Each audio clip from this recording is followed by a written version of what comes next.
I'm Jane Day. I'm a Baptist minister of Gilderson Baptist Church, which is south of Leeds, about 5 miles out of the city. Been there for just under 5 years.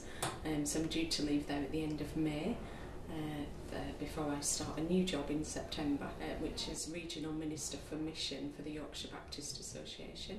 Yeah, my journey into leadership, I guess, commenced shortly after I became a Christian, which is in 1995.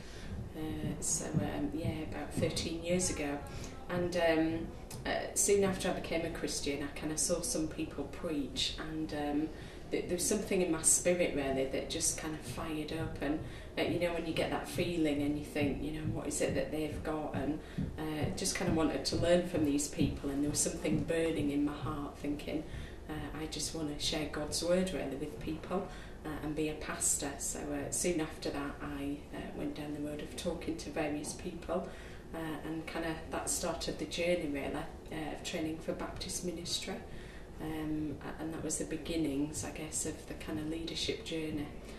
So I trained at Regent's Park College in Oxford. Then I went to kind of alongside my studies, I was the student pastor in Didcot in Oxfordshire, and then took up the pastorate of the church where I am now. So quite a broad range of experience: team ministry, kind of sole pastorate. Which has been great and kind of enriching, really. My deadly sins, I've been on out of the women programme about 3 of the kind of sessions, 3 or 4. The one that I guess had the most impact was that the kind of neglecting family matters. We were asked some really good questions on the day, that things like, what magic moments do you want to create for your family?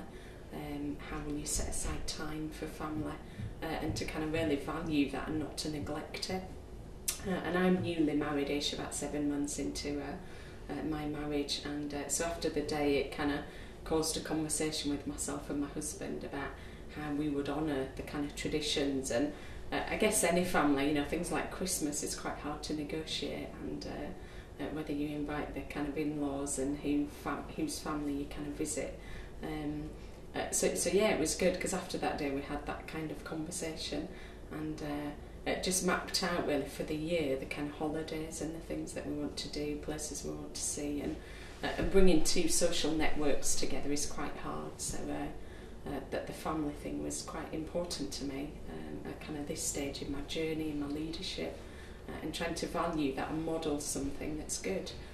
Because I see a lot of burnt out families in my role, which I don't think is particularly helpful. So I try and kind of lead by example, really. The other deadly sins, one was, I suppose, the boundary issue, really. In leadership, boundaries are incredibly important, and to set those, and I suppose the work-life balance links in with that, in terms of kind of when it's a day off, and being a local pastor, I guess there's a sense that you're always available 24/7. I think there is some truth in that, but I think there is a time for a proper day off. So Friday is my day off, so Thursday evening, usually the phone might get unplugged from the wall, emails are not checked, and I'm fairly disciplined about that. One of my mottos is that I'm in ministry for the long haul, and if I want to be in it for the long haul, I've got to look after myself for the long haul. So I take self-care seriously. I'm fairly disciplined with time off, so it has to be a big emergency if anybody wants me on my day off.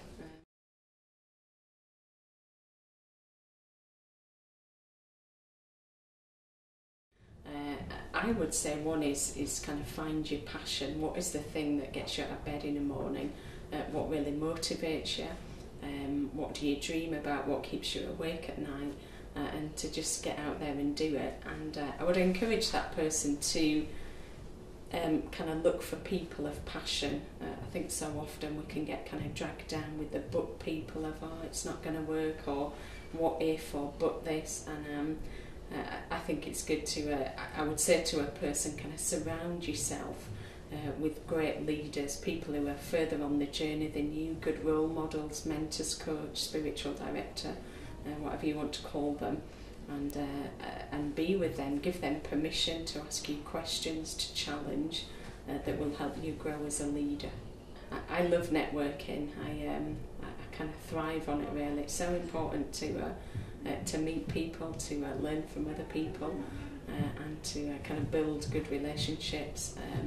Networking for me is about being available without expecting anything back in return, and I think that's crucial, just to give yourself away, be generous, and God will bless that when you do that. If you think of the image of, going on an aeroplane, and if there's an emergency landing, I think the kind of air hostess will say, put your own mask on first and then look after the child, because without that you're useless. And I think it's the same in leadership, that you actually need to look after yourself, so kind of boundaries, time off, family, etc. So I think that's what I've learned and still learning. It's an ongoing journey. I think I've learned to kind of be proactive with kind of looking for opportunities, and sometimes we talk about waiting for God to do things, but actually I think you just need to get out there and kind of make it happen. The other one is, I talked about boundaries, but I guess for me that was an issue in terms of, I remember with a specific kind of family member, and sometimes if that's an issue that you might not be able to resolve kind of, through a conversation, sometimes there is time for proper counselling, reflection, and that was something that I learned, that if I want to kind of grow as a leader, sometimes I need to deal with the deeper stuff that's going on in kind of my life, my heart. So that was kind of something that I've learned, and again still learning, that I guess we all have the demons in us, and it's about kind of laying that before God, before others, and saying, look, I need to deal with this. And I think that links in with the fourth point about you kind of need to keep growing, really, as a leader.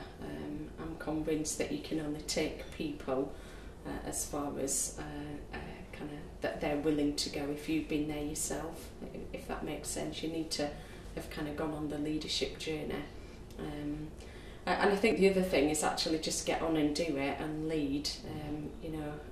If you're not kind of bringing people with you, if people are not following you, it's like going for a walk, there's no point. But leadership is about follower kind of ship of people, so people need to be following, and I've learned that, otherwise there's no point. So that's leadership, it's about people following.